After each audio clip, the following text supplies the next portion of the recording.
She's dead.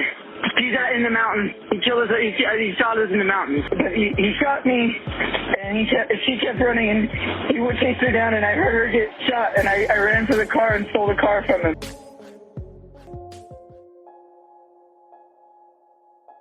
In February of 2017, a woman in Brandon, Mississippi would call police after a man shot her in the thigh as she was out jogging. This one phone call would lead to the discovery of another crime scene, followed by a 2,000-mile manhunt which left behind in its wake a trail of carnage and violence.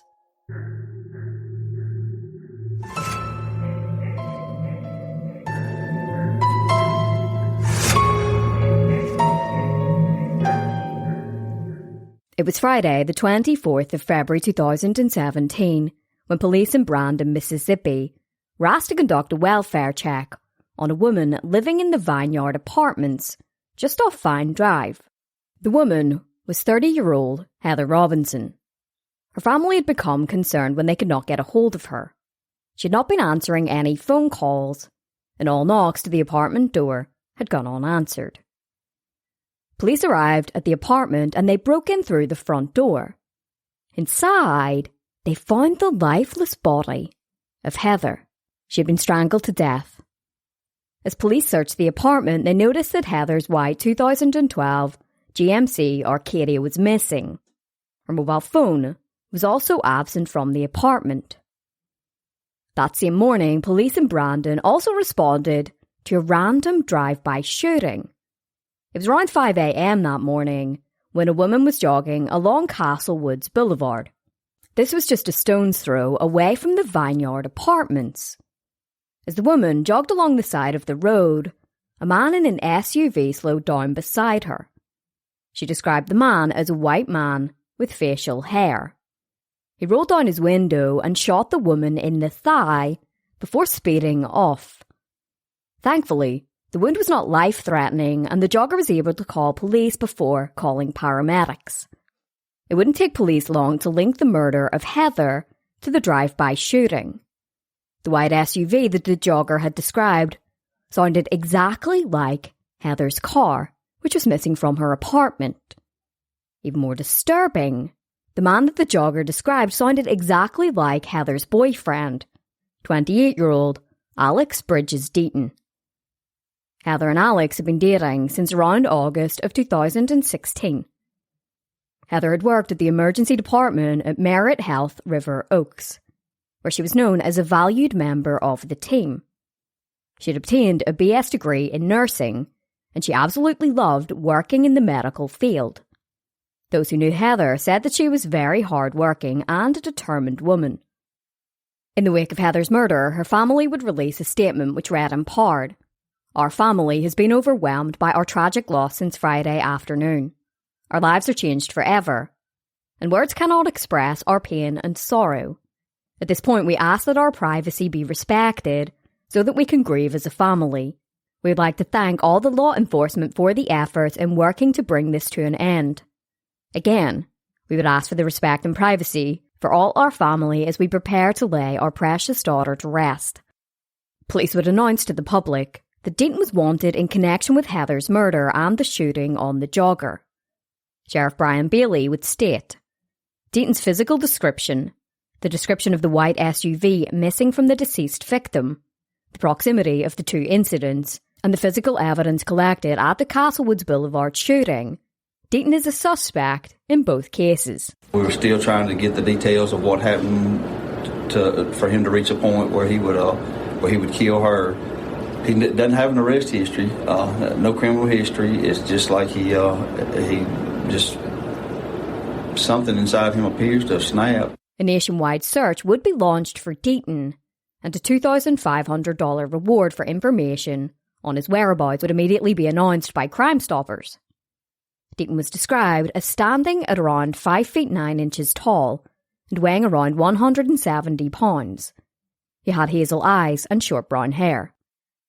As information regarding the murder of Heather and the shooting of the jogger was being publicised in the media, over in Dixon, around 65 miles away, another crime scene had been discovered.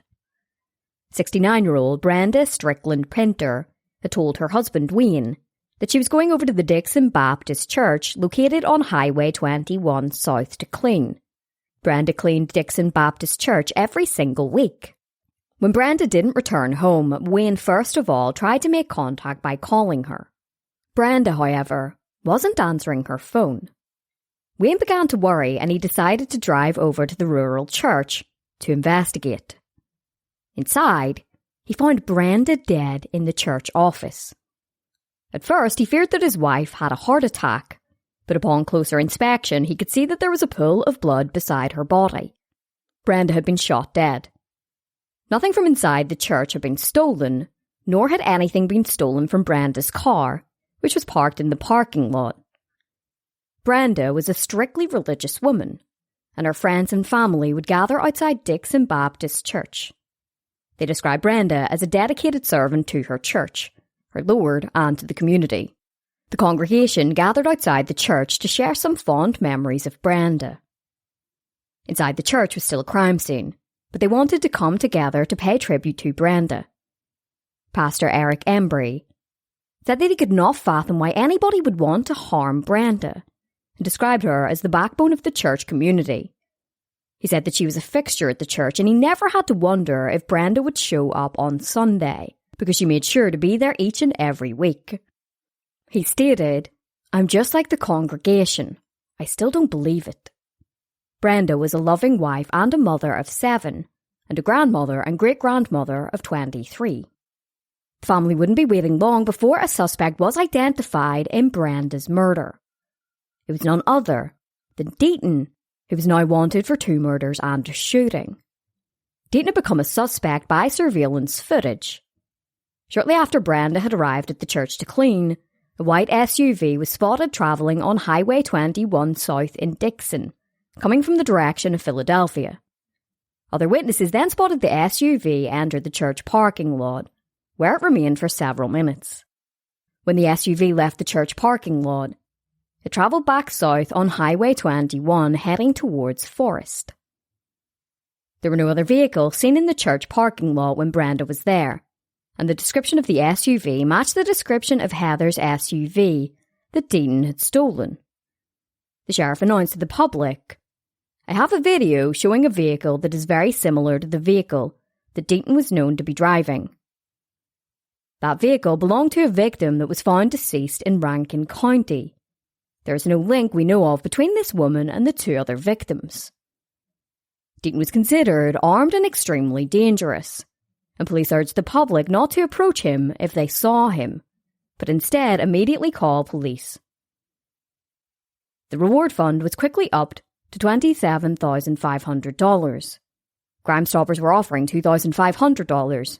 The FBI was offering $20,000, and the Rankin County Board of Supervisors added $5,000. With the manhunt on, reported sightings would flood in. There'd be a total of 70 calls from coast to coast. Somebody believed that they had spotted Deaton in California, while another person believed that they spotted him getting off the E train in Queens, New York. Deaton was also allegedly spotted in Heather's SUV near Tulsa in Oklahoma. Deaton had an ex-wife in Tulsa, and there was an immediate fear that he could have been trying to reach her, possibly to harm her, or even to kill her. Sheriff Bailey updated the public. Just want to give an update on the investigation into the murder and aggravated assault that happened in Rankin County on Friday. We are continually following up every lead that comes in. We still have not located Alex Deaton. Thanks to the media, there's been a big push. His face is out there. The car we believe he's in is out there.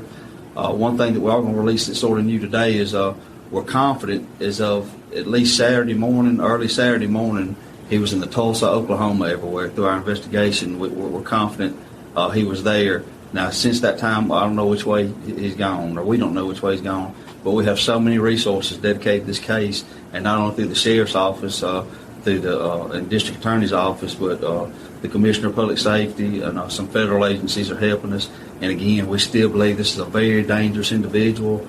We know that he is armed with at least several handguns, and we are just promise you we're doing everything we can to find this person and put some closure on this case. And again, in a county like Rankin County, where we enjoy a sense of security, a sense of safety, a crime like this just rips that blanket of security.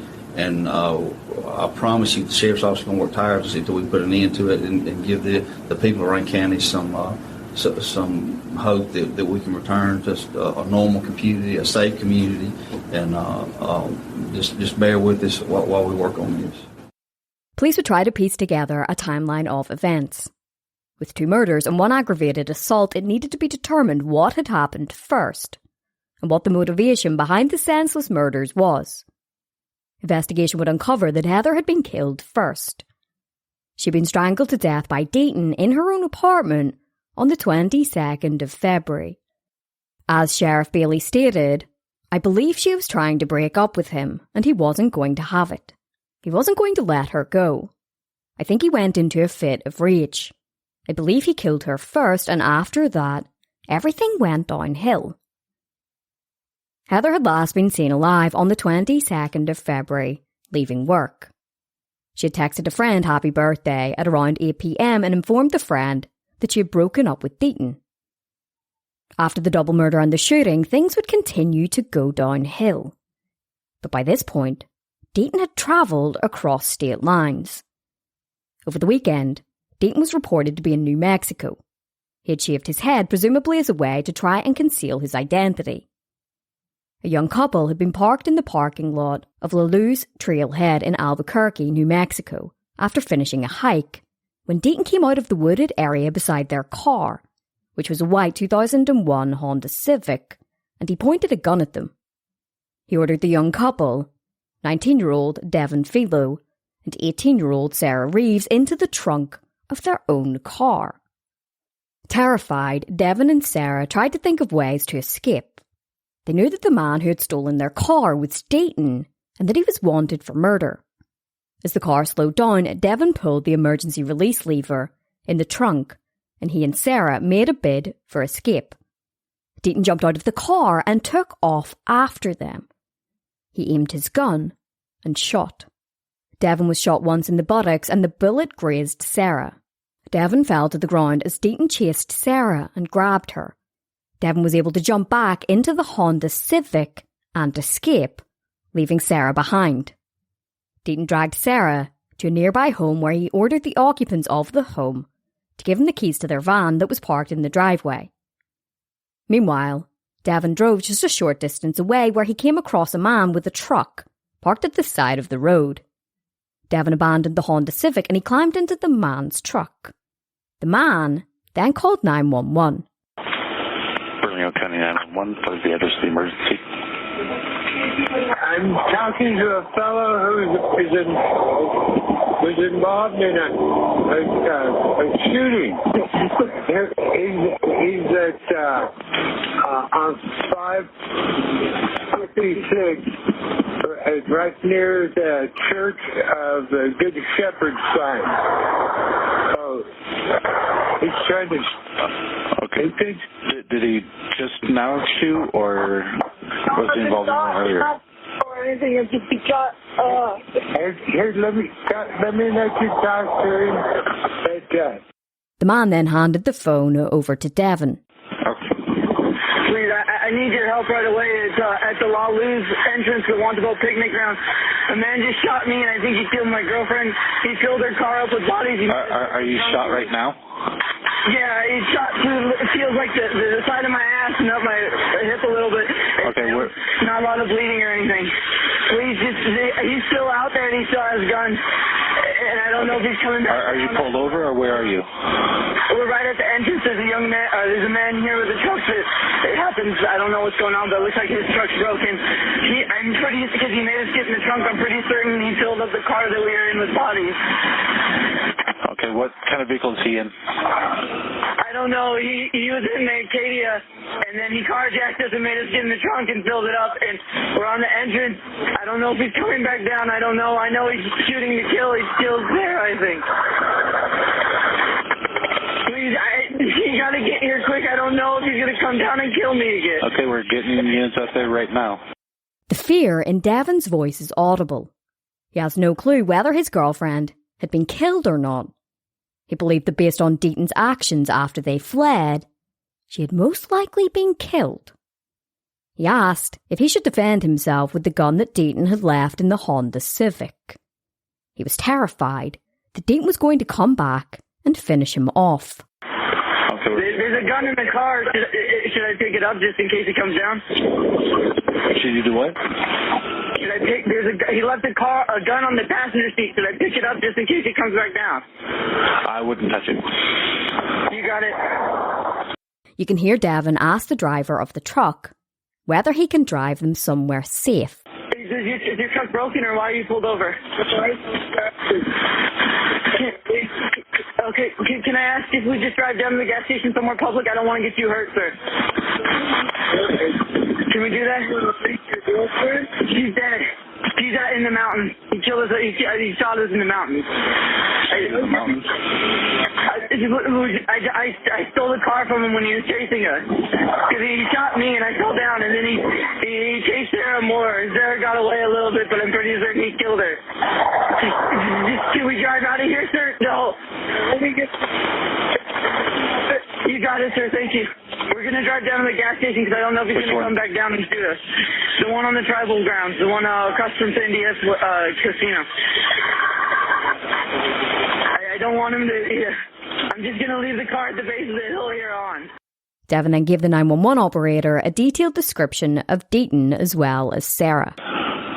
Yeah, he had a beanie on. He had a 5 o'clock shadow, white, maybe Hispanic, a light Hispanic man.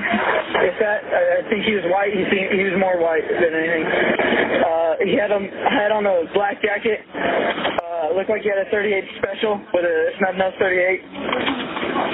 Blue jeans. I didn't catch his shoes. And Sarah's still up there. You want to get just in case? I don't know. He chased her down. I think he killed her, but she's wearing a white shirt and leggings. But he shot me, and she kept running, and he would chase her down, and I heard her get shot, and I ran for the car and stole the car from him. Meanwhile, as Deaton made his getaway with Sarah in the stolen van, they came across the abandoned Honda Civic. Devon was very smart to ask the passerby to drive them somewhere safe. If he had have waited at the side of the road alongside the Honda Civic, then it was very likely that Deaton would have shot them, or at least tried to, when he came back down the mountain. Deaton decided to ditch the van and instead climb back into the Honda Civic. They were at the intersection of Tramway Boulevard and Forest Road 333. Sarah noticed that there was a fire marshal nearby, and as Deaton tried to order her back into the Honda Civic, she made a break for it. She bolted from the Honda Civic. When she escaped, Deaton ditched the van and climbed back into the Honda Civic. Much like Devon, Sarah too would make a full recovery. While the couple had identified their attacker as Deaton, police were able to conclusively link him to the carjacking and shooting, because before he carjacked Devon and Sarah, he had dumped Amanda's SUV at the parking lot, where he hijacked the couple. As Deaton was continuing his rampage through the central states, he proceeded to send a number of text messages to his friends and family. Most of the messages were incoherent, but there was one message in which he spoke about killing somebody in a church and alluded to other killings. While police were tracing Deaton's cell phone for a brief period, he then went radio silent. He was a former worker at AT&T, and police speculated that with his knowledge of cell phone technology, he was able to hide his whereabouts. Deaton then resurfaced near the Kansas border. He was spotted by police in the stolen Honda Civic, and they gave chase, entering into southern Kansas. He was pulled over for traffic violations.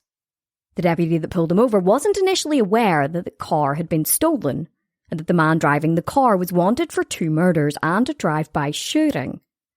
However, the deputy then discovered that the Honda Civic had been reported as stolen from New Mexico. As he tried to pull Deaton over, Deaton fled from the scene when it became apparent that the deputy knew who he was. After Deaton was pulled over, he fled from the scene when he became aware that the deputy knew who he was. He was able to evade a roadblock at around 4:30 a.m. He was driving at speeds of more than 130 miles per hour. After losing police, Deaton crashed the car and fled on foot. From here, Deaton came across a convenience store in Pratt, Kansas. As he entered the store clerk, 19-year-old Riley Jewell, was in the back making donuts. Riley came to the front of the store and stood behind the counter, expecting Deaton to just be another customer. Deaton stood there for a few minutes before coming up to the counter. He lifted out his gun and he pointed it at Riley and then demanded his car keys. He said he didn't want anything other than the car keys. Riley walked over to his jacket, lifted out the car keys and handed them over to Deaton without any issues. Deaton then raised his gun and shot Riley at point-blank range in the stomach. Deaton then fled from the convenience store and stole Riley's black Cadillac. While Riley was in critical condition, he was able to call 911. He gave them a description of Deaton and the car that he had stolen. He described him as a bald guy with a heavy coat, adding that he was short, but since he was tall, everybody looked short to him. Riley then called his mother. He lay on the floor, bleeding profusely from the wound, completely unaware if he was going to survive the terrifying situation or not. It wouldn't be long before police arrived at the scene. An officer waited with Riley for the air ambulance to arrive. He kept talking to Riley to keep him awake. Riley was flown to Via Christi Hospital in Wichita, where he was said to be in critical condition. Riley had only worked at the convenience store for a couple of months. He was a graduate of Stafford High School, where he had played football. According to his coach, he was a hard-working young man. Thankfully, Riley would survive his injuries after surgery. He later said, "I was just scared I was going to die because I was losing a lot of blood and I was going through a lot of pain. That's the one thing I was telling myself. You cannot die. You have too many friends and family." The community would rally around Riley and his family and set up an account for the family to donate to help Riley with his medical bills. At around 7:50 a.m. on the Wednesday, a car that matched the description of the car that Deaton had stolen was spotted driving near Dorrance, which was a couple of hours away from Wichita. It was spotted by a state trooper who attempted to pull the car over. The driver of the car refused to stop and sped eastbound down the highway. By this point, the driver was identified as Deaton. The state trooper gave chase and radioed to his colleagues, giving them a second-by-second rundown of what direction he was heading. Around 7 minutes into the chase, spike sticks were deployed, and Deaton drove right over them, taking the Wilson exit at milepost 205. He drove around a mile south towards Wilson. Police didn't want Deaton to enter Wilson out of fear that he would continue on his rampage. The town was residential with schools and homes, and there was a fear that Deaton could either purposefully kill somebody or accidentally kill somebody with the speed he was driving. They utilised tactical vehicle intervention and forced Deaton off the road. The car flipped into a field and caught fire. Deaton emerged from the wreckage and was arrested without incident. Neither Deaton or any of the police officers involved in the chase sustained any serious injuries. Inside the car, police found a Glock 9mm handgun. The same day that Deaton was finally apprehended, Heather was laid to rest. A press conference was held to notify the public of the update. An update to the original press release that was released by Detective Jeff Ward earlier this morning referenced the car chase into Pratt County and the subsequent shooting of the quick shop clerk and the theft of the clerk's vehicle. Okay, the Pratt Police Department announces that the suspect in the case, Alex Bridges Deaton, has been arrested and taken into custody in north central Kansas. At the present time, this investigation is continuing and charges are going to be sought through the Pratt County District Court at some point. During the press conference, Mississippi Department of Public Safety Commissioner Marshall Fisher said, "I understand that the troopers did some pretty heroic tactical moves with their vehicles to get the man stopped. He's led us on quite the chase the last few days, and everybody here is happy that he's in custody. He reminded the public that there was a human side to the rampage. There were families of the victims, and while the search was now over, it was never going to be over for the families as they tried to come to terms with what had happened. Since Deaton had crossed multiple state lines, Mississippi, Kansas and New Mexico were going to be investigating the spree. Deaton would be charged in Kansas with attempted first-degree murder, aggravated robbery, theft, and fleeing or attempting to elude a police officer. He was ordered to be held on $5 million bond. During the brief court hearing for the charges to be filed, Riley was there to catch a glimpse of the man who had attempted to take his life. He needed to use a cane to walk after just recovering from life-saving surgery. Riley said that he wanted to know whether Deaton was trying to kill him when he shot him, or whether he was just trying to shoot him so that he couldn't call 911. Deaton's family would release a statement in the media. They said that they were in a state of disbelief and were absolutely horrified about the crimes that Deaton was accused of committing. They said that they were praying for the victims and the victims' families. It was decided that Deaton would be standing trial for the crimes in Kansas before being extradited to Mississippi. However, over in Mississippi, Deaton was indicted on charges of first-degree murder, auto theft and drive-by shooting. In June, Deaton would waive his right to a preliminary hearing for the charges over in Kansas. Then the following month, he appeared in court. Deaton pleaded guilty to the attempted first-degree murder of Riley and aggravated robbery. The other charges against him in Kansas, including theft of property and fleeing and attempting to elude law enforcement, were dismissed. It was part of a plea agreement which had been reached.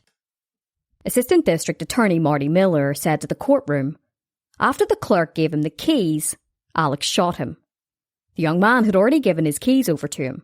He got into another felony evasion, and while the car was on fire, Mr. Deaton was attempting to climb back into the burning car. I believe to obtain his weapons and to have a shootout with the Kansas authorities. So there's not a more dangerous person than Alex Deaton. According to his defense lawyer, Monique Centeno, Deaton had pleaded guilty because he believed that it was the right thing to do, and he wanted a swift outcome. Outside of court, she said, it doesn't force anyone to go to trial. It doesn't force the victims to have to testify. It doesn't drag the family through any unnecessary testimony. And it certainly doesn't drag his family through any unnecessary testimony. Before the sentencing phase, Deaton was sent to Larned State Hospital for a psychiatric evaluation. A guilty plea for attempted first-degree murder carries a sentence ranging from 147 months in prison to 653 months in prison. A guilty plea for aggravated robbery carries a sentence from 55 months in prison to 247 months in prison. It'll be up to a judge to reach a determination on the sentence. The sentencing phase was held in mid-October. Deaton would be sentenced to almost 13 years in prison, as well as $4,000 in restitution for the shooting of Riley. He was also ordered to serve 36 months probation at the end of the sentence, and received time served for the 229 days he had already spent in jail. With the Kansas case complete, Deaton was extradited back to Mississippi. In August, he appeared in court where he pleaded guilty to the murder of Heather and to the shooting of the jogger nearby. Mr. Count 1 in the charge of murder, how do you plead, guilty or not guilty? Guilty. During the court hearing, Deaton told the judge that he had been diagnosed with bipolar disorder, adding that he was being treated for the disorder behind bars. According to police and prosecutors, they still had no idea what prompted the violence. They did speculate, however, that Heather had been trying to break up with Deaton. As Sheriff Bailey said, I think it was an abusive relationship. She was trying to break it off with him, and I think that, in my opinion, made him go off the deep end. Victim impact statements would be presented during the sentencing phase. Heather's sister Jessica Green said that her oldest child always asked why Deaton had killed Heather. He said he loved her. How could he do this to her? There are so many unanswered questions that we may never have answers for. Why would he do this? What did she do to him to deserve his actions? Jessica said that Heather was loved by so many people and had worked tremendously hard at becoming a nurse. It was something she had wanted to do her entire life. She stated, "My oldest will ask me, why did Alex have to kill Aunt Heather? And all I can tell him is, I don't know." She said that Deaton had not given the family any reason or motive as to why he killed Heather and then proceeded on a crime spree. Heather's father also had some words for Deaton. And I'd like to see him treated the way he treated my daughter. When it's said and done, I hope sooner, before I leave this earth, he gets what comes to him. Deaton was automatically handed a sentence of life in prison by Judge William Chapman. With the sentence handed down, Rankin County District Attorney Michael Guest said that the sentence would ensure that Deaton never be free again. He said that this had always been the goal of Heather's family. He said, "This was not a case, based on the facts of it, that we could pursue the death penalty." I think that something in Alex Deaton snapped, and he liked hurting people. He's one of those individuals that I think when he started hurting people and committing crime, he fed off of it and he continued until he was caught. Then in November, Deaton pleaded guilty to the murder of Brenda. During the sentencing phase, Deaton changed up his excuse. While during the previous court hearing he had told the judge that he suffered from bipolar disorder, he now told the judge that he was on drugs at the time of the rampage. Judge Christopher Collins handed Deaton another life sentence without parole. With the sentence handed down, nobody was still any closer to finding a motivation behind the senseless rampage. While Heather had told a friend that she had broken up with Deaton, that could be the motivation behind her murder. However, it still doesn't explain why he went on a rampage, harming innocent people and killing a random 69-year-old woman in church. Nobody knows what was running through Alex Deaton's mind on the day that he snapped. After killing Heather Robinson, Deaton went on a violent rampage. A rampage that ended with another innocent woman losing her life and another 3 innocent people being injured and left with lifelong scars and immeasurable trauma. To this day, Deaton has failed to provide any motivation behind the string of crimes. One can only assume that after learning that his relationship was over, Deaton snapped, leaving behind a trail of carnage.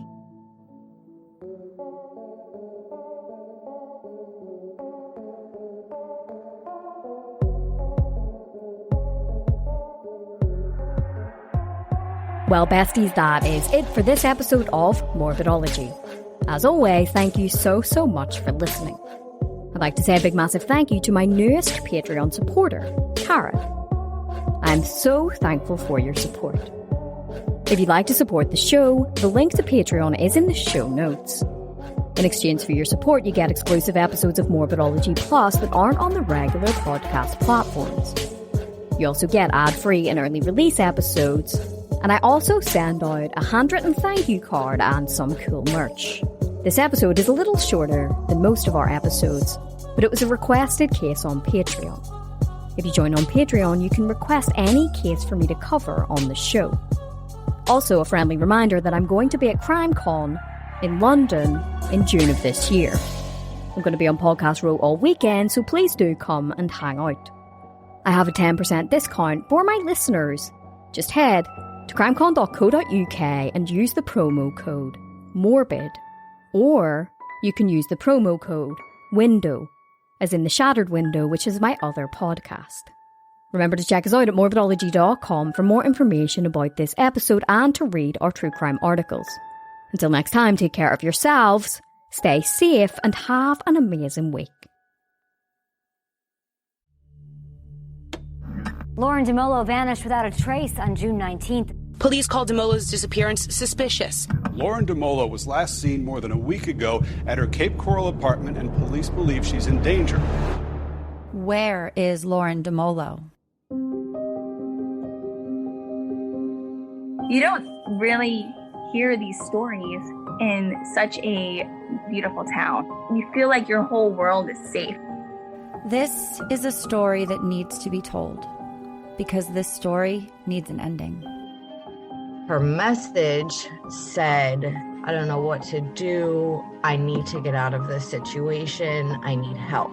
Maybe somebody really was after her. And I said, the girl you're supposedly in love with and engaged to has not been home and is missing. And you're not going to be there or go looking for her. I said, I got a big problem with all of this. Unexpected twists and turns fuel a community-wide search to bring Lauren home. But Lauren is still missing, and nobody's talking. I do believe she will be found. I really do believe that justice will be served. A lot of people know exactly what happened. There are so many puzzle pieces here that you can't figure out what happened. Someone is responsible. Someone is complicit. I'm not going to stop until I find out what happened to my daughter. I'm Hillary Wadsworth. And I'm Caitlin Boddy. Join us as we seek to find out what really happened to Lauren DeMolo.